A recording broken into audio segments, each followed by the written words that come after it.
vamos a ver dos temas, ¿no? Embarazo prolongado y embarazo múltiple. El embarazo prolongado es cuando se prolonga el tiempo, ¿no? O sea, ya pasó más de 42 semanas, ese es embarazo prolongado o post-término, ¿no? Tú sabes que hasta 37 es a término, hasta de 37 a 42 es a término, ¿no? Y más de 42 embarazo prolongado o post-término, ¿no? Dura más de 42, pero bueno, este es para teoría, para el examen, ¿no? Porque en la práctica, ¿qué vamos a esperar 42? ¿No has visto en el hospital que esperan 42? No, 40, lo mucho ya estamos terminando, ¿sí o no? Ya. Más bien, embarazo postmaduro es otro término, no es sinónimo de prolongado, nada. Embarazo postmaduro es un síndrome fetal en el que el recién nacido muestra características propias que vamos a ver. Ahí vamos a ver un postmaduro, ¿no? Es distinto más bien. Esta es la nueva clasificación, ¿no? Esto fue pregunta de examen. ¿No? Pretérmino es antes de 37, ¿no? A partir de 37 ya es a término. Y mire, el de término, temprano, término y término tardío, ¿no? Todo lo que es 37 y 38 semanas, término temprano, todo lo de 39 y 40 a término, y solo 41 no más, ¿no? De 41.0 a 41.6, término tardío, y 42 o más post término, ¿no? Ya está. Hay que saber esa nueva clasificación, ¿no? Entonces, un embarazo prolongado, ¿por qué se prolonga? Ya no se ve, ¿no? Pero antes se veía P41, 42, 43, ¿no? O sea que se prolonga más de la fecha probable de parto, ¿no? Entonces que la fecha probable de parto es 40, ¿no? 40 semanas. O sea, señora, ¿cuál es su fecha probable de parto? Tal fecha. Eso significa 40 semanas, ¿sí? Ya saben, ¿no? 40 semanas. Entonces se prolonga más de la fecha probable de parto, o sea, más de 40. Pero el error está en la fecha de última regla. O sea, muchas pacientes no saben, ¿no? Su fecha de última regla, o hay duda, no se acuerdan, hubo un retraso en la ovulación, o incluso la paciente así sabiendo no, sí doctor, mi fecha de última regla es tal día, tal fecha, pero aún así existen imprecisiones, ¿no? Entonces, con la fecha de última regla tú calculas y te sale 41, ¿no? 41 semanas. Pero siempre piden una ecografía del primer trimestre para verificar, ¿no? Siempre. Esas mayores de 40, toda gestación a término, ¿no? A partir de 38, y sobre todo 40, 41. Si por fecha última regla te sale 40, 41 semanas, 39, siempre piden una ecografía del primer trimestre para comprobar, pues, ¿no?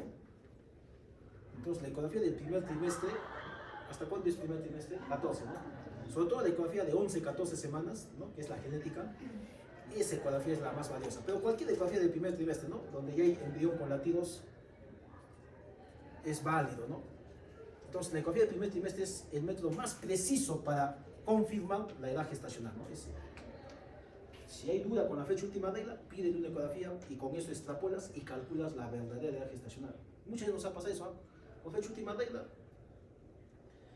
nos sale 41, pero cuando le pido la ecografía del primer trimestre, ¿no? Me da una ecografía de las 11, 10 semanas, con eso calculo, extrapolo y me sale 39. Entonces, fecha última regla 41 y ecografía del primer trimestre 39. Entonces, mejor le hago caso a la ecografía del primer trimestre, ¿no? 39 semanas lo que tiene. Entonces, la ecografía del primer trimestre es la clave, ¿no? Porque con la ecografía del primer trimestre mides la longitud cráneo-raquídea o corona rabarilla, ¿no? Este es el embrioncito, el saco gestacional dentro del útero y este es el embrión, y mides de la cabecita a la cola, cráneo-raquídea, ¿no? Esa es la longitud cráneo-raquídea o corona rabarilla, ¿no? En este caso el embrión mide 7 milímetros y me bota, ¿cuánto? Para 6 semanas, 4 días. Entonces, me trae esta ecografía, ¿no? Que se hizo tal fecha y botó 6 semanas, 4 días. Con eso extrapolo y calculo la edad gestacional, ¿no? Como ya han hecho en prácticas, pero seguro. Igual acá, el embrión mide 19 milímetros, o sea, casi 2 centímetros. Y bota 8 semanas, ¿no? 3 días. Con eso extrapolo. Es más exacto, pues, ¿no? Igual acá 12 semanas ya se dice feto más bien, ¿no? A partir de 9 ya es feto. Ahí está, ¿no? Como lo ha medido la longitud cráneo-raquídea, ¿no? 59 milímetros, o sea, casi 6 centímetros. Siempre acuérdate, ¿no? Si, mira, de la cabeza hasta la cola, ¿no? Le han medido 6 centímetros. El doble, 12 semanas, ¿no? Si tiene 12 semanas, mide 6 centímetros la longitud craneal.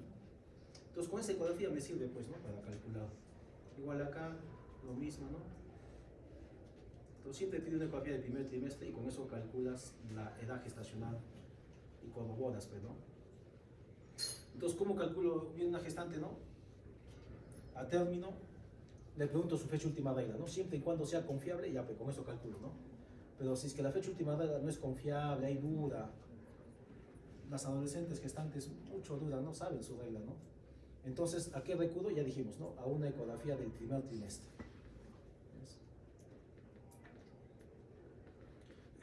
A una ecografía del primer trimestre. La ecografía del primer trimestre, o sea, hasta las 14 semanas, es más exacta, ¿no? Hasta las 14 semanas, ¿no? 6, 7, 8, 9, 10, 11, hasta 14 semanas, la diferencia es mínima, de 5 a 7 días, ¿no? O sea, entre fecha última regla y la longitud cráneo-raquídea de la ecografía del primer trimestre, a lo mucho varían 5 hasta 7 días. Pero es más exacto, ¿no? Igual.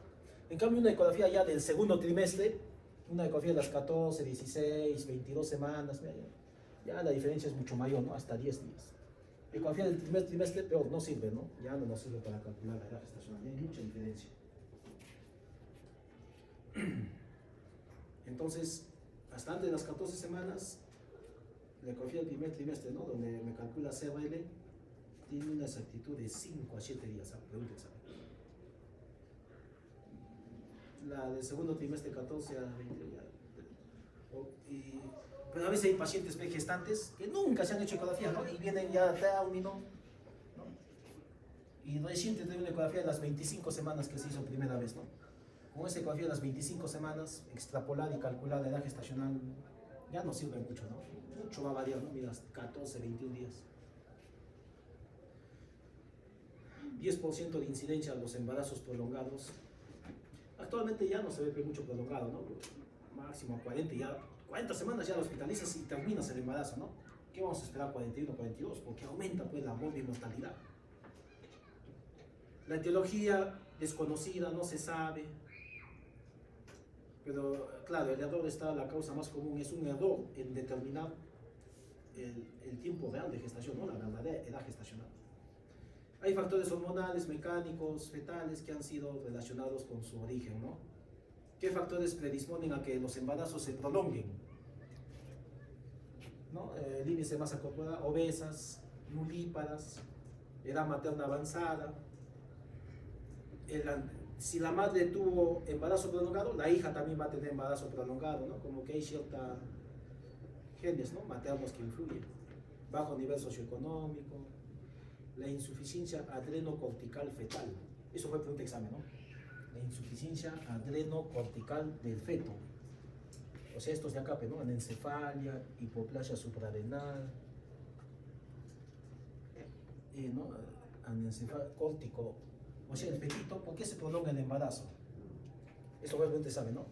Fetos con anencefalia, o el feto con hipoplasia suprarrenal. Se prolonga el embarazo.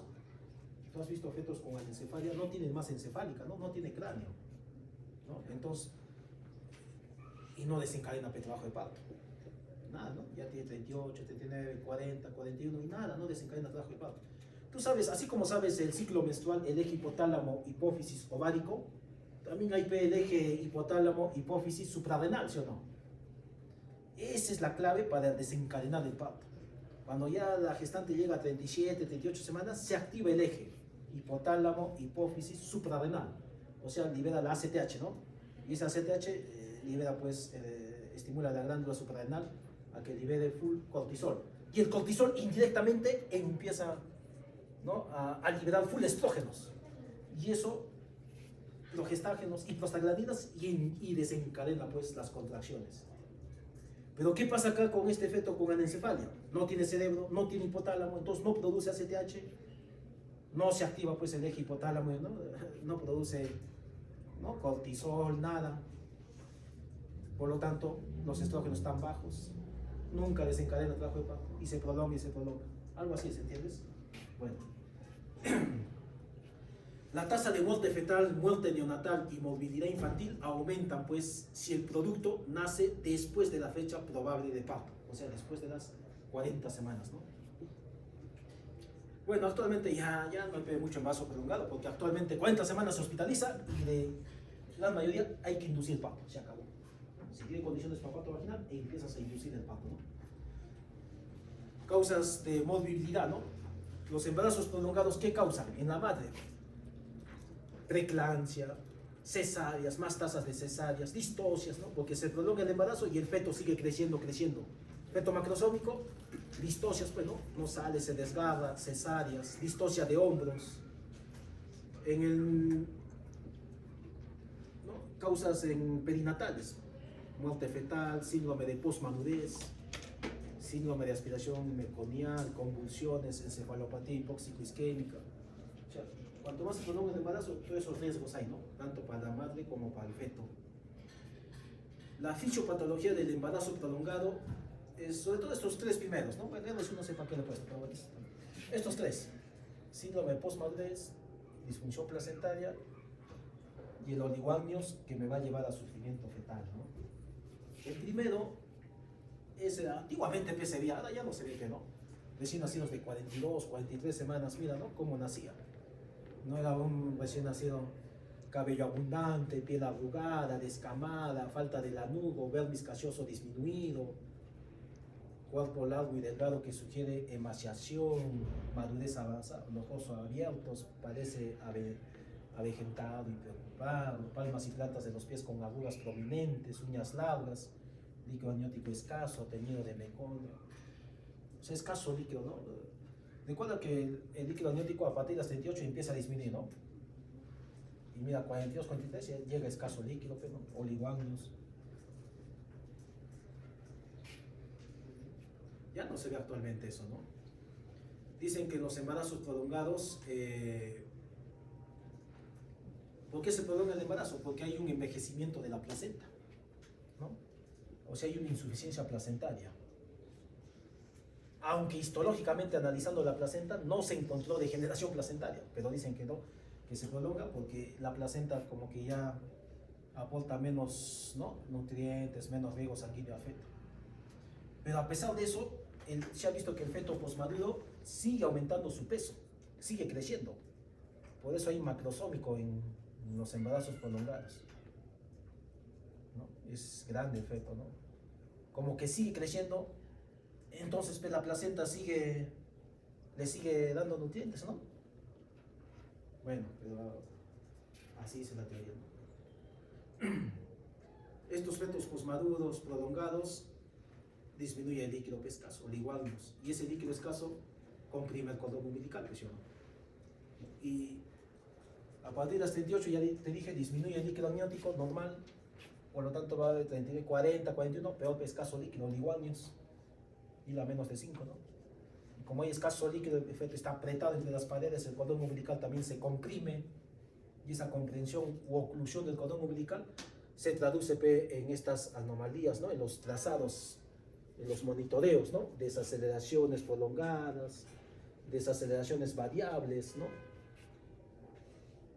frecuencia cardíaca fetal basal irregular. Es todo lo que causa, ¿no?, en estos fetos prolongados, escaso líquido, comprime el cordón, y eso se manifiesta en los trazados de esa manera, ¿no? Al final, escaso líquido, el feto empieza a sufrir, empieza a eliminar meconio, se aspira el meconio, síndrome de aspiración meconial, y finalmente sufrimiento fetal agudo, y estamos volando a salvo, ¿no? Todo lo que causa en un embarazo prolongado, ¿no? 41, 42. Complicaciones. Ya pues, los embarazos prolongados tienen estas dos complicaciones, ¿no? Oligoamnios, que ya dijimos, ¿no? Se va a producir, el flujo sanguíneo disminuye en el riñón del feto. Y eso va a hacer que disminuya pues la producción de orina, ¿no? Tú sabes que la orina es la principal fuente de líquido amniótico. Entonces, como ya no produce orina el feto, entonces disminuye el líquido amniótico. Eso se llama signo de Valentin-Runge. Una vez lo he visto en un examen. Finalmente, escaso líquido, oligoamnios, ¿no? La otra complicación es que el feto sigue creciendo, ¿no? A pesar que el ritmo de aumento del peso fetal alcanza su punto máximo a las 37 semanas y luego de eso empieza a decrecer el feto, se detiene. Sin embargo, en embarazo prolongado, el aumento de peso sigue, ¿no?, en la mayor parte de estos fetos prolongados. Por eso hay mucha macrosomía en embarazo prolongado. El diagnóstico, bueno, ya conocer la fecha última regla segura y confiable, ¿no? Pero si no, recurre a una ecografía del primer trimestre, ¿no? La longitud cráneo-raquidia o cráneo-nalgas me va a dar pues la edad más. Con eso extrapolo y calculo, ¿no? Mucho mejor es eso. Bueno, entonces, toda paciente con embarazo prolongado hay que hospitalizar, ¿no? Tiene 40 semanas o más, se hospitaliza, ¿no? Se hospitaliza, hace la prueba de bienestar fetal, o sea, le hace un monitoreo, todo lo que indiques, ¿no? Hay un monitoreo, ya has visto en los, ¿no? Y evalúas para terminar el embarazo, ¿no? Hay que terminar. Esas son las pruebas de bienestar fetal, más hacemos en el hospital el test no estresante, ¿no? Pero acá más se hace el test estresante. Claro, el test no estresante es ese gráfico, ese papel simple, ¿no? Ve ahí cómo están los latidos, ¿no? En cambio, el test estresante es con oxitocina, ¿no? Es una prueba de bienestar fetal. Más hacemos el test estresante, ¿no? Ya esta gestación prolongada, la has evaluado, sí, tiene condiciones para parto vaginal, perfecto, todo bien, feto tamaño adecuado, 3600, listo. Entonces se procede a terminar el embarazo vía vaginal, tiene condiciones para parto vaginal. Entonces, pero primero hazle un test estresante. Típico, eso lo pedimos a la mayoría, ¿no?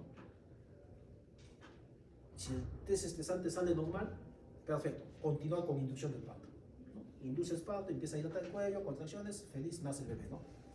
Primero test estresante. También podemos hacer el perfil biofísico fetal de Meining, ¿no? Mucho mejor. Le dice con mayor exactitud la salud fetal, ¿no? Doppler también, ¿no? De los vasos, atrás del medio, umbilical. Entonces, la gran mayoría es parto vaginal, ¿no? Si tiene condiciones, induces el parto, ¿no? Si es que tiene condiciones para parto vaginal, ¿no? Porque si no, cesárea. Entonces, se hospitaliza, se pide todos los exámenes de laboratorio, que ya sabes, ¿no? De rutina, le haces las pruebas de bienestar fetal, la gran mayoría hace el monitoreo fetal. Pero el test estresante es el que vamos a aplicar acá, ya vamos a ver. Y terminas el embarazo, ¿no? Si tiene condiciones para parto vía vaginal, perfecto, procedes a inducir el parto, pero previa prueba de test estresante, ¿no? Ahí estamos a ver. Si no tiene condiciones, cesárea, ¿no? Entonces, si tiene condiciones vía vaginal, le induces el parto, ¿no? Mira, para inducir el parto, ¿qué significa inducción de trabajo de parto? Significa, pues, la gestante de 41 semanas, 40 semanas, está tranquila, pues, ¿no? Pero ya tenemos que terminar el embarazo, ¿no? Ya se está prolongando. Entonces, inducir es ponerle el frasquito, ¿no? El cloruro de 1 litro, una ampolla de oxitocina, y empezar con goteo lento, y poco a poco vas aumentando el goteo, ¿no? 4, 8, 12, 16, vas aumentando las gotas, ¿no? Y conforme va aumentando, ya va pasando media hora, 1 hora, 2 horas, y ya empieza a presentar contracciones. O sea, ya has provocado contracciones, ¿no? Eso es inducir el trabajo de parto. Y esas contracciones va a hacer que el cuello dilate y termine en el parto, pues, ¿no?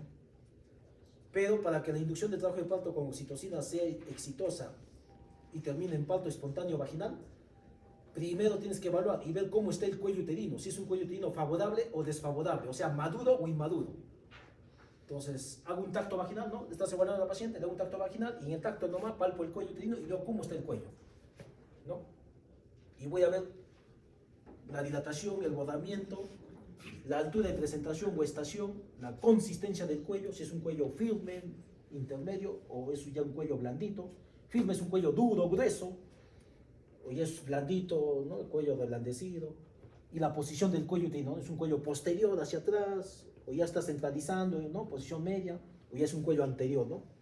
Entonces, todo eso veo en el tacto, ¿no? Dilatación, bordamiento. Entonces, eso es, y se asigna un puntaje, ¿no? Puntaje 0, 1, 2 y 3, ¿no? Para cada uno de esos. Esa es la puntuación de Bichot. Conforme aumenta la puntuación de Bichot, a mayor puntuación de Bichot, mucho mejor es la tasa de inducción, va a aumentar más el éxito. Por ejemplo, dilatación 0, Ya lo tacto, dilatación 0, pues, ¿no? Entonces puntaje 0. Si la dilatación está 1 a 2 centímetros, puntaje 1. Dilatación de 3 a 4 centímetros, puntaje 2. Y dilatación 5 más, puntaje 3. Y así, ¿no? En cada uno de esos. ¿No? Eso hay en el examen, ¿no? Puntaje, ¿no? Entonces, sumas los puntajes de todo y te va a dar, ¿no? Si la puntuación del bicho es mayor o igual a 7, es un cuello maduro, o sea, favorable. Por lo tanto, tiene condiciones para inducir, ¿no? Empieza la inducción porque va a ser exitosa. Pero si el bicho me sale menor de 7, significa que es un cuello inmaduro, grueso, duro, desfavorable, ¿no? Si yo le pongo oxitocina, ¿no? Empiezo la inducción, va a fallar, voy a fracasar. Entonces, si el bicho es menor de 7, es un cuello inmaduro o desfavorable. Entonces va a fallar la inducción. Entonces, antes de inducir, ¿qué hacemos en este caso? Primero, maduración cervical, madura del cuello. ¿Con qué maduramos? Con misoprostol, ¿no? 25 microgramos, o sea, un octavo de tableta. Tú sabes que la tableta viene de 200, ¿no? El misoprostol, ¿no? 200, lo partes la mitad, 100, 100.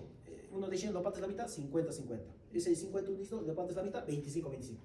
Ese octavito chiquitito, 25, le colocas vía vaginal en el cuello o fondo de saco y listo. Eso va a hacer que se rompan los enlaces de colágeno en el cuello uterino y lo reblandece el cuello, ahí inclusive ya lo empieza a dilatar y arrancar contracciones, mejor todavía. Entonces eso es primero madura del cuello. Una vez que el cuello ya esté maduro, recién ya tendría un dicho favorable y recién ya tenía condiciones para inducir, ¿no? Para proceder a colocar oxitocina, ¿no? Entonces esa es la dosis de inducción de trabajo de parto, ¿no? Misoprostol 25 microgramos cada 4 horas por vía vaginal. O también 25 microgramos, o sea, un octavo cada 2 horas vía oral, ¿no? Más usamos ¿no? Como has visto, vía vaginal. Entonces, mira, esta es la que tienes que leer, la FIGO 2023, ¿eh? No me vas a leer la 2017, ¿eh? Eso ya pasó. Esta tienes que leer porque de acá te va a venir el examen. ¿Cómo es el uso del misoprostol en las distintas etapas? ¿Cuánto de misoprostol doy para un aborto incompleto? ¿Para un aborto retenido? Mira, estas semanas, ¿no? Ahí te dice la dosis de misoprostol en las diferentes situaciones. ¿Cuánto es la dosis de misoprostol para un óbito fetal, ¿no? Mayor de 28 semanas? El uso de misoprostol para la hemorragia postparto, que bastante vemos, ¿no? La hemorragia postparto es la que produce muertes maternas, ¿no? Todo ese cuadro, léalo, está en internet. Entonces, si las pruebas de bienestar fetal, ¿no? Indican un buen estado fetal, procedes a valorar el puntaje bicho, ¿no? Para decidir inducción de parto, ¿no? Si es favorable, inducción de parto de frente, pero si es desfavorable y maduro, entonces primero maduración cervical y luego recién inducción, ¿no? Entonces de induces y si nada, no arranca contracciones, pero nada, no hay dilatación, se suspende, ¿no? Al día siguiente puedes hacer una segunda inducción. Con esta segunda inducción, al día siguiente, si 2 inducciones fallidas, ya recién va cesárea. Bueno, en otro caso, si las pruebas de bienestar fetal indican que hay compromiso fetal, ¿no? Le has hecho el monitoreo, pucha, ya hay caídas, desaceleraciones, TIC 2, hipovariabilidad nula, pucha, o sea, cualquier alteración, o el perfil biofísico fetal de Meining es menor o igual de 6, este es PEMAL, ¿no? Sufrimiento fetal, ¿no? O el test estresante sale positivo, pucha, un test estresante positivo significa que hay desaceleraciones, caídas, TIC 2, ay, no, se suspende, programa la cesárea. Un test no estresante, no reactivo, ¿no? El test no estresante es ese papelito que has visto en el hospital, ¿no?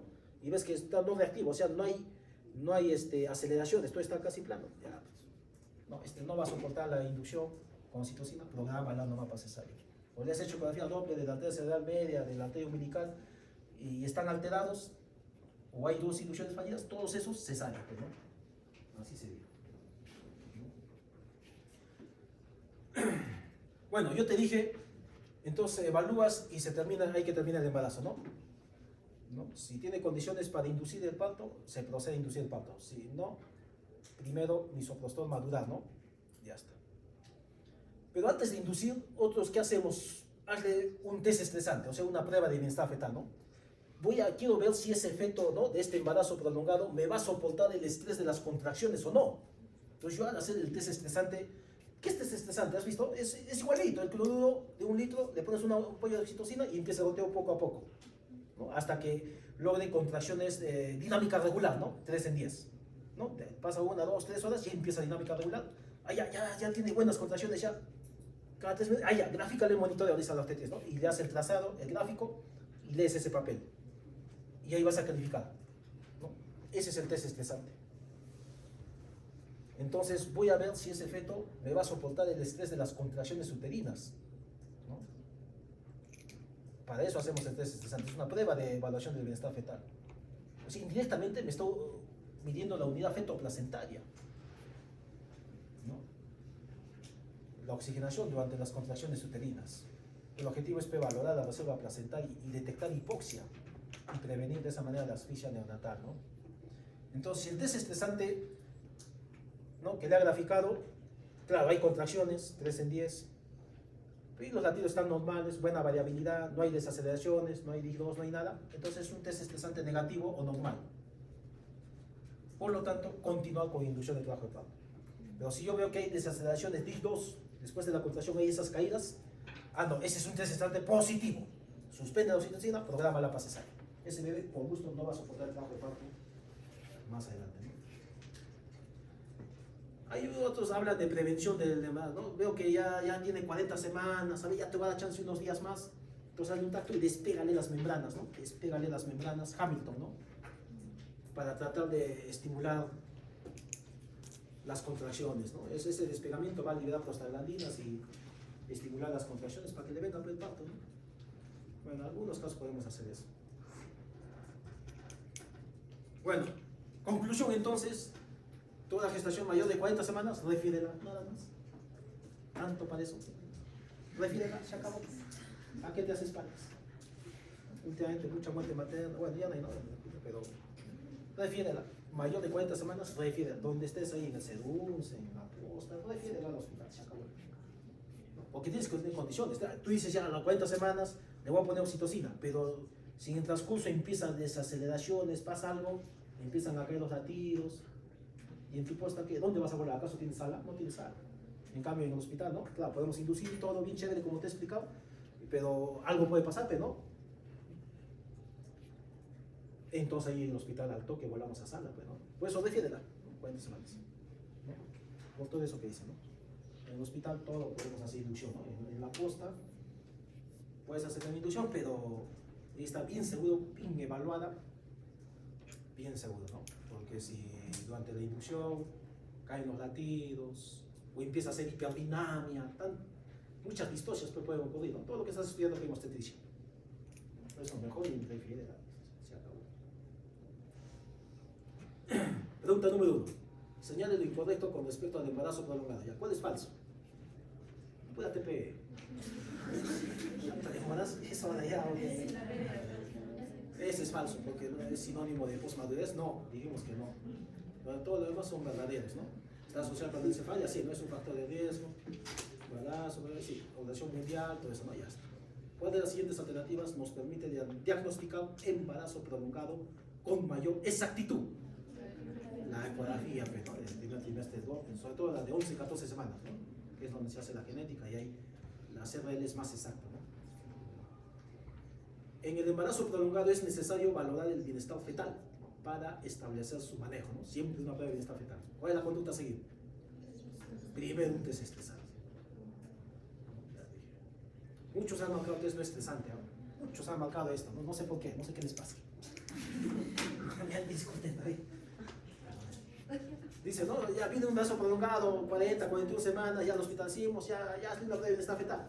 Todos marcan test no estresante porque han visto que en el hospital le hacen el grafiquito normal, presión, ¿no? Le ponen las correitas, ya está el papelito graficado el test no estresante, ¿no? Que han visto.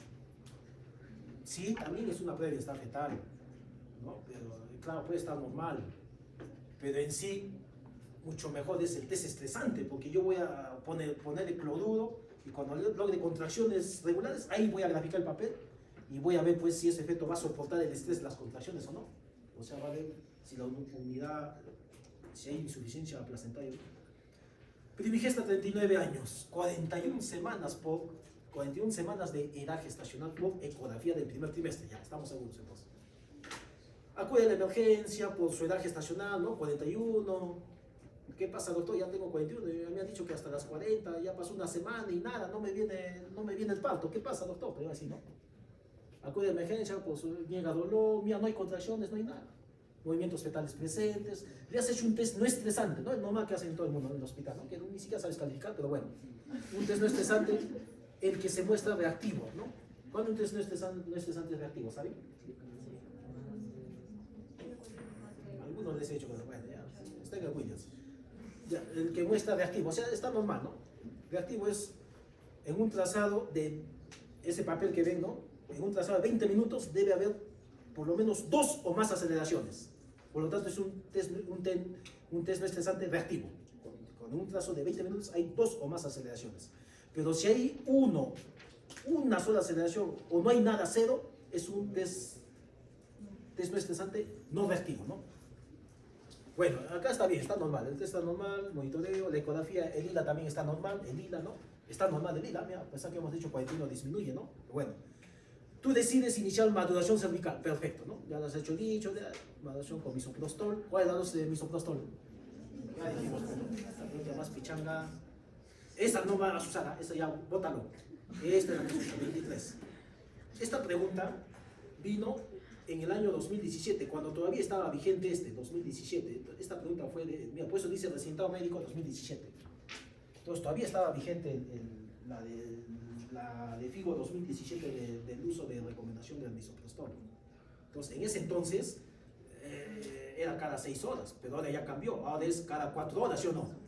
¿No? 25 microgramos cada 4, ya cambió, ¿te das cuenta? Pero por eso ya le cambió la respuesta. Ese sería, ¿no? Bueno, pues hay que estar, si es que preguntan, la última, FIGO 2023. ¿Esta cuál es la respuesta? Pero apúrate. Embarazo normal, 42 semanas, más un día. El registro cardiotocográfico es no reactivo, o sea, el monitoreo es no reactivo. O sea, no hay aceleraciones, hay 1 o 0. Entonces, no reactivo, pues, significa que el bebé está mal prácticamente, ¿no? 42 semanas, tienes que terminar de 42 semanas. ¿No? Que, de acá 2 días, nada, que 2 días viene óbito. Ha pasado eso, nos ha pasado en el hospital. 40 semanas, no me viene el parto, ya anda chance un día, 2 días, y de pronto ovita. Ese es un trauma, porque imagina, en el hospital inclusive nos ha pasado, ¿no? Vamos a hospitalizar 40 semanas, mañana le vamos a indicar inducción, y en la noche ovitó, ya no llegó mañana, no llegó, pucha, ese es un trauma, ¿no? Si el familiar te empieza queja, denuncia, un chongo, ¿no? Eso ha pasado en el hospital, pasa.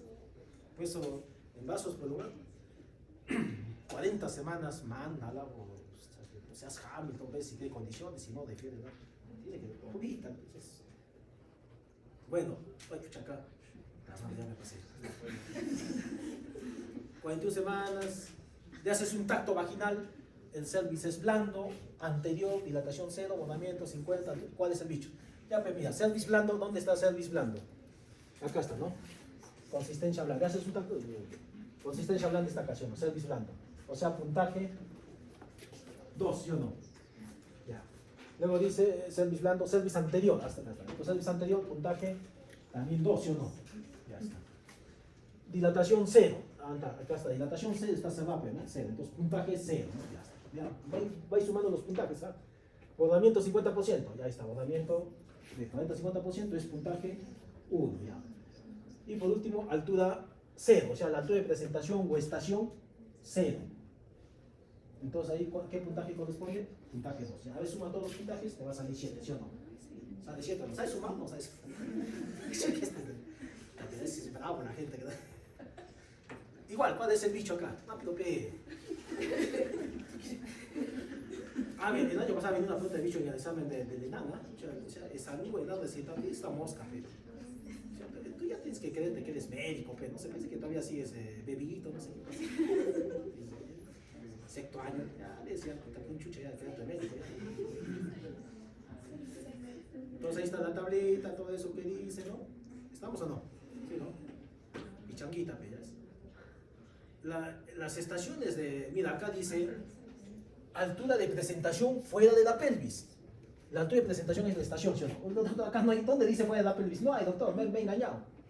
No es que te he engañado, sino que fuera de la pelvis es hacia arriba. O sea, -4, acá es -3, -4, -5, eso es arriba, fuera de la pelvis. No es que fuera de la pelvis están haciendo, no es para abajo en la vagina, no. Acá +1, +2, +2 ya está saliendo la cabeza ya en el parque, ¿sí o no? -4 está alto, la altura es alto, arriba está la cabeza flotando. Arriba es fuera de la pelvis, arriba, P. Por eso acá en este gráfico, ahí está P, ¿no? Fuera de la pelvis es acá, arriba. -4, -5, tú haces un tacto, arriba está la presentación de la cabeza. Está flotando, o sea, una que está muy tranquila, ¿no? -4, ese es fuera de la pelvis, ¿no? Y luego ya acá ya empieza ya a entrar al estrecho superior, -3, -2, -1, y 0 ya, la cabeza ya está a nivel de las espinas ciáticas, ya está el niño encajado. +1, +2, ya la cabeza, ya +3, ya está naciendo el bebé. Esa es la altura de presentación, ¿no? Entonces, fuera de la pelvis es hacia arriba, por favor, ¿no? Entonces, en esa pregunta, ¿no? Fuera de la pelvis es hacia arriba, o sea, -4, -5, o sea, por acá, ¿no? O sea, puntaje 0, ¿no? ¿Entiendes, no? Algunos han caído en esa pregunta, ¿no? Bueno, vamos a volver a poner, para la siguiente no lo voy a poner acá. ¿Cuál es la conducta en unas 42 semanas sin complicaciones maternas y fetales? Y un bicho de 3, inmaduro, ¿no? Si el cuello está inmaduro, primero que madurarlo con misoprostol, ¿sí o no? Madurarlo primero con misoprostol, ¿no? Maduración cervical, ¿sí o no? Bueno, acá aprovecho esto para decirte, claro, tú tienes que ver cómo está el ambiente fetal, ¿no? Si el ambiente fetal está malo, es un sufrimiento fetal agudo, está con corioneonitis, un DPP, o sea, desprendimiento de placenta, una eclampsia, un gel, placenta vieja, oligoaño severo, macrosómico, todo, etcétera, etcétera, se sabe. Pero si el ambiente fetal es bueno, entonces voy a ver primero cómo está el cuello, ¿no? El cuello, si es un cuello maduro, bicho mayor o igual de 7, procede a inducir el parto, ¿no? Termina en parto vaginal exitoso, todos felices. Pero si algo pasa en el transcurso, puede pasar, pues yo no, ya de frente vuela cesárea, ¿no? Pero si el cuello está inmaduro, ¿no? Bicho desfavorable inmaduro, bicho menor o igual de 6, entonces, ¿qué hemos dicho? Primero madura con misoprostol, ¿no? 25 microgramos cada 4 horas, ¿no? Y con eso ya el cuello se vuelve maduro, más favorable, recién empiezas a inducir con oxitocina, inducción del trabajo de parto, ¿no? Y todo termina en éxito, parto vaginal, todos felices. Si algo ocurre en el transcurso, cesárea, pues no, se vuelve. Bueno, no te olvides ese esquema por si acaso. Algunas preguntitas. 9. ¿Cuál es la conducta? 41 semanas, mira, por alongado, ¿no? Control prenatal, aún no inicia trabajo de parto, nada, no me vienen mis dolores. Presión, pulso, todo está bien, ¿no? La situación, presentación y posición es longitudinal cefálica izquierda, ¿no? Está bien, latidos, al tacto, mira, ¿no? Todo está cerrado, ¿no? No hay cambios cervicales, dilatación 0, bonamiento un poquito ya que quiere ablandar. La altura de presentación -2, tú ya te mostré ya cuándo es -2, en el tacto practica. Ecografía 3700, ya está, peso adecuado, no es macrosómico. Y oligoamnios, dice, oligoamnios, ahí está. El test no estresante normal, ¿no? El monitoreo está normal, ¿no? Latidos normales, buena variabilidad, todo bien, ¿no? ¿Cuál es la conducta entonces? ¿Cesárea de emergencia? ¿Que hay algo que está alterado que me diga, abuela sala, emergencia? ¿Cesárea, algo? Oligoamnios, pero bueno, no creo, así el monitoreo está normal. Todo está normal, latidos normales. Vigilar al feto cada 72 horas. De acá, señora, de acá 3 días te voy a ver, nada, 41 ya tienes que terminar. Tú la sueltas, pucha, regresa con óbito, no sé. Prefiérela. Cesárea, esperemos una semana más y te operamos, no, ¿qué te pasa? Eso tienes que inducir, pues, ¿o no? ¿O no? Tienes que inducir, pues, ¿no? Tienes que inducir el parto. Inducir el parto. Hay que terminar. Aparentemente tiene condiciones para parto vaginal, ¿no? Según el texto. 10, 41 semanas, por fecha última regla confiable. Viene emergencia igualito, ¿no? Porque se ha prolongado, ¿no? El perfil biofísico ecográfico de Meining, 8/10. ¿Sabes qué significa eso, no? Tú ya has estudiado el perfil biofísico de Meining, ¿no? Entonces, chucha, has estudiado ya. Ya has comido el Williams. A expensas del líquido amniótico. Dice, el índice de líquido amniótico está ILA4, con NST, o sea, test no estresante reactivo, ¿no? Normal el monitoreo simple que le has hecho. ¿Cuál es el tratamiento? Bueno, 41 semanas hay que terminar, pero este es el perfil biofísico de Mayne, ¿no? Que está en el Williams. Tiene 5 parámetros, el monitoreo fetal, y en una ecografía ves estos 4. En la ecografía ves estos 4, ¿no? Cuando le haces una ecografía al fetito, ahí vas a ver cómo están las respiraciones, los movimientos, el tono fetal y el volumen de líquido amniótico. Y el quinto parámetro es en un monitoreo, una prueba sin esfuerzo. Si hay un monitoreo, ¿no? Si hay 2 o más aceleraciones en 20 minutos, es lo que te decía, está bien, ¿no? Puntaje 2. Pero si hay 0 o una aceleración, puntaje 0. Y así, ¿no? Cada uno, como son 5 parámetros, 2 por 5 por 2, 10. El puntaje máximo perfecto sería 10 sobre 10. O sea, un feto en buen bienestar fetal, buen estado, ¿no? Buena salud fetal, ¿no? Sería lo máximo, ¿no?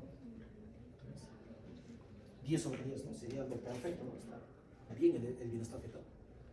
Entonces, eso se traduce en esto, ¿no?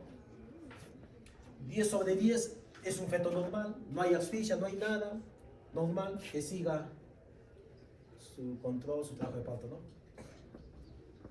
Pero si te sale 8 sobre 10, o sea, acá hay 2 puntos que ya le has quitado. Pero acá te dice que el volumen del fluido amniótico, o sea, el volumen del líquido amniótico está normal. Pues estos 2 puntos que le has quitado no ha sido de líquido amniótico, ¿no? Ahora ha sido de movimientos, todo, no sé qué. Pero 2 puntos le has quitado, ¿no? 8 sobre 10. Pero el líquido está normal. Entonces, conclusión, es un feto normal que siga su control, ¿no? Pero si te sale 8 sobre 10, pero esos 2 puntos le has quitado porque el líquido está disminuido, entonces el líquido amniótico es importante, pues, ¿no? Entonces ahí sí hay sospecha de asfixia, ¿no? Conclusión, termina el embarazo. Si tiene mayor o igual que 26 semanas, termina el embarazo. Y así, ¿no? Mira un perfil biofísico 6 sobre 10. Que posible asfixia. 4 sobre 10, ya, pues te vuela a sala. Está asfixiándose. Termina inmediatamente el embarazo. 0, 2, pucha, ese ya está ya moribundo. Vuela a sala. Asfixia fetal. Entonces, esa era la clave, ¿no? 8 sobre 10, pero con ida disminuida, ida 4 decía, pero, ¿no? Entonces hay sospecha de asfixia fetal, y si tiene mayor o igual de 15 semanas, termina el embarazo. O sea, inducen en este caso, ¿no? Inducción del parto. Esa sería la clave. ¿Cuál es el factor de riesgo para macrosomía? Esta pregunta cada rato repito, ¿no? El factores de riesgo para macrosomía fetal. El principal factor de riesgo es la obesidad. Ese es el principal factor. En ese orden, ¿no? En primer lugar, obesidad. Segundo, diabetes. Tercero, embarazo prolongado. Esos son los factores de riesgo para macrosomía. Todo está en el Williams. ¿Sí? Ya, página, ahí está, capítulo 47, ahí está esa tabla 47, está en el Windows. Cada rato a preguntar, ¿no? Es un factor de riesgo para macrosomía. En primer lugar, la obesidad. Segundo, la diabetes. Como no hay obesidad, diabetes, ¿qué sigue? Embarazo prolongado. Eso marco. Eso me preocupa. Cuando hablas de diabetes gestacional, hay mucha macrosomía. La diabetes predispone, ¿no? Ya van a ver. También muchas obesas. Cuando trabajé en Mollendo, no sé qué pasa en Mollendo, hay mucha calor también, ¿no? Comen esta. Eran obesas y los fetos macrosómicos, ¿no? Está de libre está. De aquí cada 4.000, 4.500, 4.300, tenía que cada rato operar cesárea. Operar, pero porque un macrosómico, a veces venían con contracciones, pero no, a toque cesárea, ¿no? Así esté con dilatación de 3, 4, no, ese macrosómico, después, ¿qué me hace? Pistocha de hombros. Sale la cabeza y no sale los hombros, puta, a sufrir ahí, a llorar, ¿no? Tienes un par de minutos, porque al toque se vuelve morado, el cordón se comprime y ovita en unos 5 minutos. No, cesárea, no, macrosómicos. ¿Para qué te vas a poner eso? Prefiere, no. Ya, de embarazo múltiple, no hay nada que hablar, porque acá cualquier embarazo múltiple, prefiere, no, se acabó. ¿Para qué más? Cualquiera sea de edad, ya, señora, doctor, me ha hecho una ecografía, 10 semanitas, me han dicho que hay 2 embriones, dos bebitos. Felicitaciones, señora, te refiero al toque. Refiere, no, ¿para qué? Cualquier embarazo múltiple, gestación doble, triple, es factor de riesgo. Refiere inmediatamente. ¿Qué vas a controlar un embarazo múltiple? Refiere, no. Embarazo formado por 2 o más embriones o fetos dentro o fuera de la cavidad uterina, ¿no? Tras concepción espontánea o inducida. Se clasifica en monocigotos, dicigotos. el monocigoto se ha derivado de un solo óvulo fecundado por un solo espermatozoide y formó un solo cigoto, monocigoto, ¿no? Se clasifica a su vez en bibi, monobi, mono y siamés, ¿no? El bibi, monobi y mono. Bicodial biamniótico, monocodial biamniótico y monocodial monoamniótico. Biamniótico significa dos bolsas amnióticas, o sea, cada bebé está en su bolsa amniótica, ¿no? Hay dos bolsas amnióticas. Bicodial, codial es placenta, ¿no? Dos placentas. Monocodial, una placenta y dos bolsas amnióticas, ¿no? Monocodial, monoamniótico, entonces monocodial, una sola placenta para ambos bebés, y monoamniótico, una sola bolsa. Los bebés, los dos están en una sola bolsa amniótica, ¿no? Y ya a veces ya saben. Los disigóticos más bien es donde dos óvulos han sido fecundados por dos espermatozoides, por lo tanto formó dos cigotos, ¿no? Bueno, más nos interesa esto en las preguntas de examen, ¿no? Y los que más me dan complicaciones son los monocodiales. Ahí está la clasificación, ¿no? De los monocigotos, ¿no? Se forma un óvulo fecundado por un espermatozoide y forma un solo cigoto, monocigoto, ¿no? Si ese monocigoto se divide, luego ese monocigoto se divide dentro de los 4 primeros días se divide en dos, entonces me va a dar el bicodial biamniótico, ¿no? Dos placentas y cada una en su bolsa. Si la división ocurre en los 4 primeros días. Si la división de ese cigoto ocurre entre los 4 y 8 días, entonces se va a dividir y mira, me va a dar estos dos, ¿no? Entonces me va a dar dos, monocodial, mono es una sola placenta, ¿no? Y biamniótico, dos bolsas, ¿no? Cada bebé en el mono bi, ¿no? Ya está. Y si la división ocurre entre 8 y 12 días, ¿no? Se divide en dos, entonces ¿qué me va a dar? El mono. Monocodial, una sola placenta, y monoamniótico, una sola bolsa. Los dos bebés están dentro de una sola bolsa. Y si la división del cigoto ocurre pasado los 13 días, ¿qué me da? Los siameses, que también son mono. Pasados los 13 días, los siameses, ¿no? Pregunta examen. Factores de riesgo para embarazo: el antecedente de un embarazo múltiple anterior. Si la mamá tuvo múltiple, la hija también es probable que tenga. La edad materna avanzada, las razas. Lo último, los tratamientos de reproducción asistida, bastante ellas, ¿no? Fertilización in vitro, ¿no? Le transfirió un solo blastocisto, pero de pronto se dividió. Así hemos visto, ¿no? Le ha transferido un blastocito y se dividió en 2 o 3 y hay doble, triple. Superfecundación es la fecundación de dos óvulos en el mismo ciclo menstrual, pero no en el mismo coito, ni necesariamente por espermatozoides del mismo varón. O sea, han sido dos que quedan hoy día y de acá 3 días en otro y al final 2 Así son, te das cuenta, así son. Ya está superfecundación. Eso es real, ¿eh? Yo he visto. Están pidiendo que nos toque, ya te voy a contar ya. Así son, superfecundación. ¿Se hace el papá? Lo sabemos. Bueno, superfecundación, eso no se ve, eso se ve más en los animales, claro, no superfecundación, sí, y sobre todo en los tratamientos de reproducción asistida se puede ver. Bueno, el diagnóstico, claro, la tú tienes mayor, ¿no? Más grande, ¿no? Un embarazo doble, triple, ¿no? Palpas 2 cabezas fetales de embarazo doble. O ecografía, auscultas 2 latidos, embarazo doble, ¿no? Etc. Pero hazle la ecografía genética entre 11 y 14 semanas, ahí es donde tú vas a determinar el número de sacos gestacionales, el número de fetos, te va a dar la verdadera edad gestacional y la corionicidad, eso es importante. En el primer trimestre es donde se determina, con la ecografía del primer trimestre es donde determinas la corionicidad, pregunta examen. Esto es la corionicidad, cuando es bicodial o monocodial.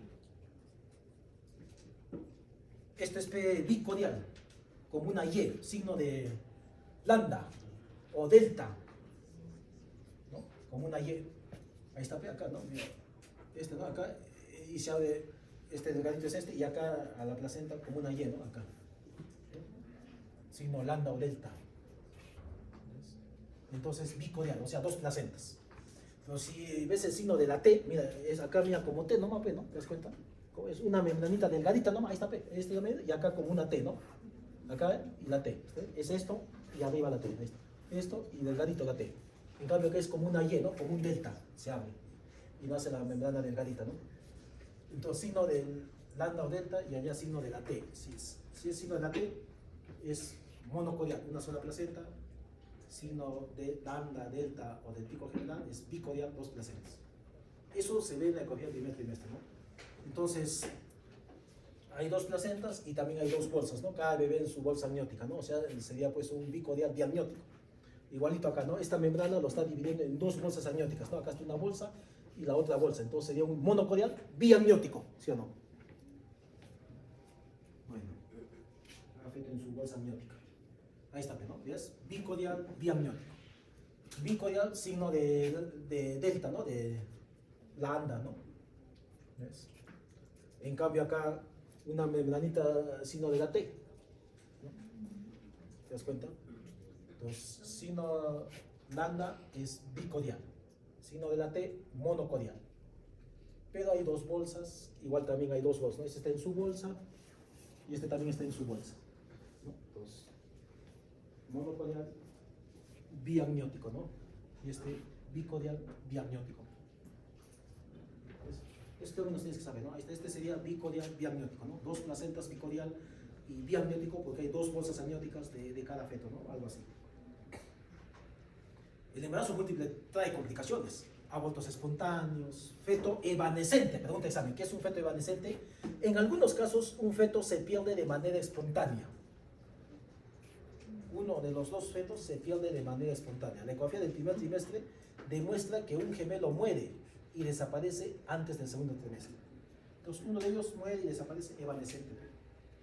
¿Qué más? Malformaciones congénitas, sobre todo cardiopatías. Bajo peso al nacer. Preeclampsia, bastante, los embarazo múltiples hacen preeclampsia, bastante vamos al hospital, preeclampsia, trastorno hipertensivo, ¿no? Prematuros, ¿no? Doble, peor, triple, cuádruple, una vez tuvimos quíntuple, 30, 32 semanas tuvimos que operarla, pero parto prematuros. Bueno, desarrollo infantil, ¿no? Prematuros, quintillizos, prematuros. Bueno, complicaciones fetales especiales de los gemelos, ¿no? El embarazo doble. Tenemos esos cuatro: gemelos siameses, gemelo parásito externo, feto en feto y los monocodiales. Ahí está, te dije que los monocodiales son los que más se complican. Los siameses son estos, unidos. El más frecuente es el tóraco-pago, ¿no? Tóraco-pago, ese es el más frecuente, ¿no? Unidos por el tórax, ¿no? Por el pecho. Y así, mira, todas las variedades que hay de siameses, ¿no? La división ocurrió pasados los 13 días, ¿no? Gemelos, ahí está bien la ecografía, ¿no? Los dos gemelos unidos, ¿ves? ¿Te das cuenta? Tóraco-pagos.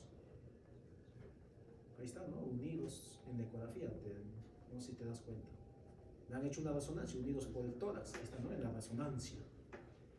Ahí está, este es un aborto, ¿no? De 17 semanas, llevan siameses, ¿no? Mira, unidos por el tórax, por el cráneo, ¿no? Bueno, el gemelo parásito externo. Un parásito que está ahí, pues, ¿no? Externo, se une, ese parásito chiquito, ahí está, ¿no? Parece embarazado, no sé. Externo chiquito se une a su gemelo normal, ¿no? Al grande, al gemelo normal. Y, ¿no? Parásito externo, pues dice, ¿no? Bueno, ahí dice, parecen siameses, ¿no? Parece, ¿no? Parásito externo, ¿no? Feto en feto, o sea, un feto está dentro del feto.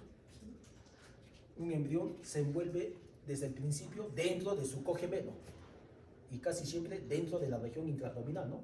De su gemelo, de su hermano, ¿no? El desarrollo de este gemelo parásito raro se detiene por lo general en el primer trimestre, ¿no? Ahí está, ¿no? Sí, parece intraabdominal, parece, ¿no? Feto en feto. Y los monocodiales tienen 4 complicaciones. El síndrome de transfusión feto-fetal es el que más viene en el examen. TAX, TRAP y RSU selectivo. TAX, TRAP y RSU selectivo, ¿no? Son 4 complicaciones de los monocodiales, o sea, una sola placenta. El primero, el síndrome de transfusión feto-fetal, o llamado síndrome de polidráneos o liguanios, es un síndrome donde hay transfusión de sangre de un gemelo donante a su receptor, de transfusión de sangre, del donante al receptor.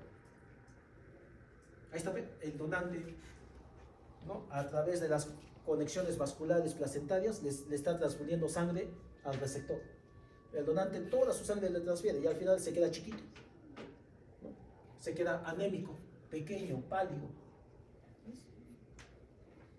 ¿no? y su riñón ya no desarrolla, su vejiga tampoco, orina poco, y si orina poco, entonces poco líquido amniótico, oliguamnios, escaso líquido, hay oliguamnios. Y el feto está apretado dentro de su saquito, ¿no? Igual apretado, que a la larga va a traer, tú ya sabes pues, las complicaciones de un oliguamnios, ¿no? Feto apretado, que va a traer hipoplasia pulmonar, contractura, no se mueve, contractura de las extremidades, todo eso, ¿no? Como que estuviese atascado ahí, ¿no? La vejiga pues ya no funciona, ¿no? En cambio el receptor, tanta sangre que recibe se vuelve policitémico, con sobrecarga circulatoria, feto más grande, hipervolémico, hiperviscoso, y tanto que recibe sangre, la vejiga orina y orina, y full orina llena de líquido amniótico, polidrámico. No, le va a llevar una insuficiencia cardíaca, ¿no? Entonces, ese es el síndrome congénito. El diagnóstico, pregunta de examen diagnóstico, se confirma con dos criterios. Primero, que tiene que ser un monocodial. Y segundo, un feto está con polidrámios y el otro feto está con oligoamnios. Polidrámios se define cuando la columna vertical, el bolsillo máximo es mayor de 8, y oligoamnios cuando la columna vertical es menor de 2, ¿no? ¿Sabes eso? Entonces esos dos criterios, ¿no? Primero que sea monocodial y segundo, polidrámios, oligoamnios, ¿no? Uno y otro. Entonces, cualquier embarazo gemelar monocodial hay que estar controlando, ¿no? Controlando, dice, empieza alrededor de las 16 semanas. Y cada 2 semanas vas controlando un gemelar monocodial, ¿no? Cada 2 semanas ecográficamente vas controlando, ¿no? Si depende, uno ya está escaso líquido y el otro full líquido, ¿no? O sea, oligoamnios y polidrámios. Y si algún momento ves que se está alterando algo y ya estás identificando que probablemente ya me esté haciendo síndrome de transfusión feto-fetal, entonces ahí usas la clasificación de Quintero. Esa es la clasificación de Quintero, ¿no? Estadio 1, 2, 3 y 4 y 5. Estadio 1 hay discordancia en los volúmenes, pero uno está oligoamnios y el otro polidrámios, ¿no? El estadio 2, además de esa discordancia, ya no se observa vejiga, orina muy poquito la vejiga. Estadio 3, además de eso, ya se altera el Doppler, ¿no? De arteria umbilical, ductus venoso, vena umbilical. Estadio 4, además de todo lo anterior, se agrega ascitis o hidros en uno o ambos gemelos. Y estadio 5, cuando hay muerte de uno o ambos gemelos, ¿no? Esos son los estadios de Quintero. Ahí está, estadios de Quintero, ¿no? Un ejemplo. El tratamiento del síndrome de transfusión feto-fetal, estadio 1 permanecen estables, regresionan la gran mayoría, ¿no? Solo observando, pero un 60% va a avanzar a estadio 2, 3, 4, 5. En estadios 2 y 3 el tratamiento es fotocoagulación, ablación láser, quemar esas anastomosis vasculares placentarias, ¿no? Para de esa manera impedir la transfusión, ¿no? Entonces esa es la fotocoagulación láser, quemar las conexiones vasculares y de esa manera impides la transfusión, ¿no? Síndrome de transfusión feto-fetal. El segundo es TACS, que significa la secuencia, como dice ahí, TACS significa secuencia anemia policitemia, secuencia anemia policitemia. O sea, la definición es eso, se caracteriza porque hay diferencias significativas en las hemoglobinas, ¿no? Del donante y receptor. La diferencia está en sus hemoglobinas. El donante es anémico y pequeño y el receptor es policitémico. El diagnóstico se hace porque hay una discordancia en el pico, en la velocidad del pico sistólico de la arteria cerebral media entre los gemelos, ¿no? Entonces hay que hacer un Doppler de la arteria cerebral media y vamos a ver que hay esa discordancia, ¿no? Bueno, en el Doppler se hace eso, ¿no? Ya ves. Tratamiento expectante o fotocoagulación láser, como vimos, ¿no? TRAC más bien es secuencia de, como dice ahí, ¿no? Secuencia de perfusión arterial reversa. Perfusión arterial reversa. TRAC, ¿no? ¿Cuál es la definición? TRAC está formado por un gemelo donante que exhibe características de insuficiencia cardíaca. Ahí está el grande, ¿no? Y un receptor muy mal formado, que carece de corazón y otras estructuras. Ahí está, ¿no? No tiene corazón, no tiene cerebro, nada. Uno bien formado y el otro carece de estructuras, ¿no? Acárdiope, ¿no? No tiene corazón. Pues, por eso se llama gemelo acárdiope, ¿no? Pues, Eso es la... Entonces pasa la sangre, pero la sangre solo llega hasta las arterias ilíacas y de ahí se va a los miembros inferiores y no irriga la parte superior, por eso no desarrolla la parte superior, ¿no? Ahí está, este es un ejemplo. Esta venía una pregunta de examen, ¿no? Acáldico o TRAPS, ¿no? Ya está. Y la última 4 es el RSU selectivo, ¿no? El diagnóstico dice, se hace cuando la circunferencia abdominal difiere por más de 20 milímetros. Entonces haces la ecografía de ambos fetos y si la circunferencia abdominal difiere por más de 20 milímetros o la discordancia de crecimiento fetal es mayor de 20%, has hecho el diagnóstico de RSU, ¿no?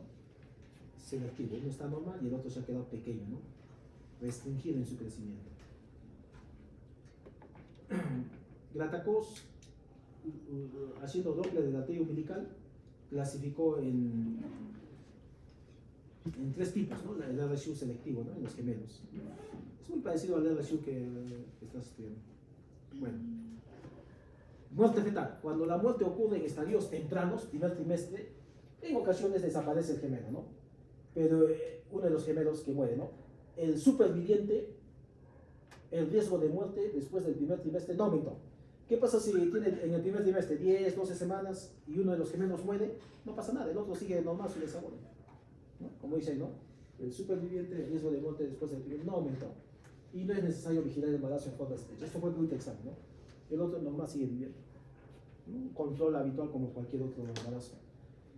Pero si la gestación ya es un poco más avanzada, segundo o tercer trimestre, entonces algunas veces el feto muerto, ¿no? Si digamos muere, ¿no? Gemelos de 25 semanas y uno de ellos muere, entonces ese feto muerto se puede comprimir de manera notoria.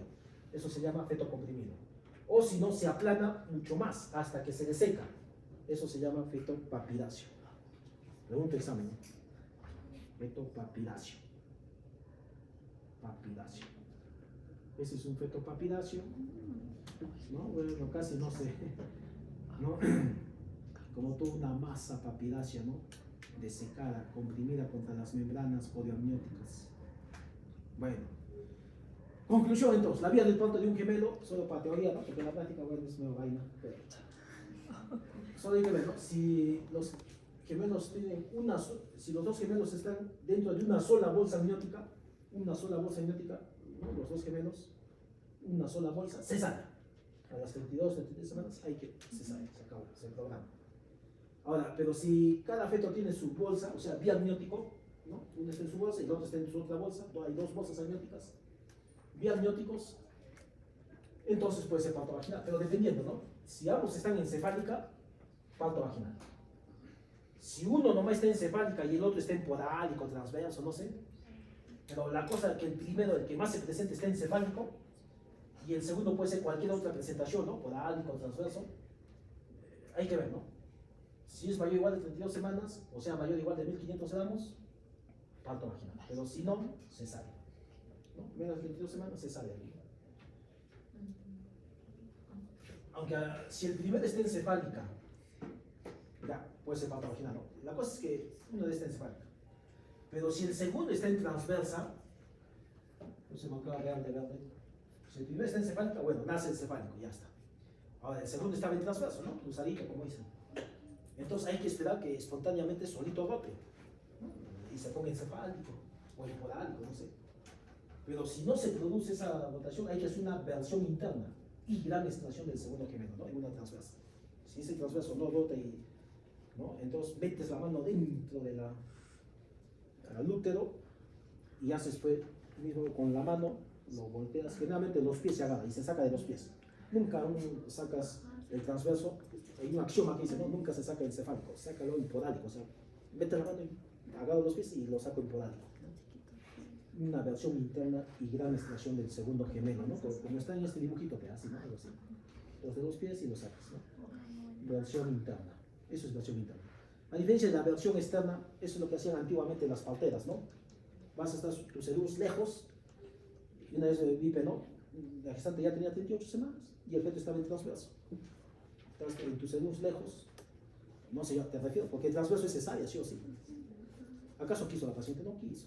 De lejos, ¿qué va dejando? Oh, mi pastorito, mis pastoreos, mis burritos, mis bodeguitos, no quieren dejar que hasta acá, ¿no? Se fue. ¿Y qué pasa? Allá tienen las parteras. La partera aquí son versión externa, ¿no? Ahí, hasta que la barriga lo sobó, y lo volteó y lo puso en la cabeza ahí abajo y nació, parte abajo. Vino a las 2 semanas, vino para que le dé certificado de nacido. Así son pegas. Versión externa. Actualmente ya está proscrito acá, ¿no? Versión externa hay que hacerlo con cuidado porque tiene riesgos, ¿no? Puedes desprender la placenta, rompe la bolsa, o sea, hay que hacerlo al lado de esas operaciones. Pero así va siempre, ¿no? Es parte de la cultura, ¿no? Lejos. Bueno, eso es todo, muchachos. Nos vemos. Gracias. Hasta luego.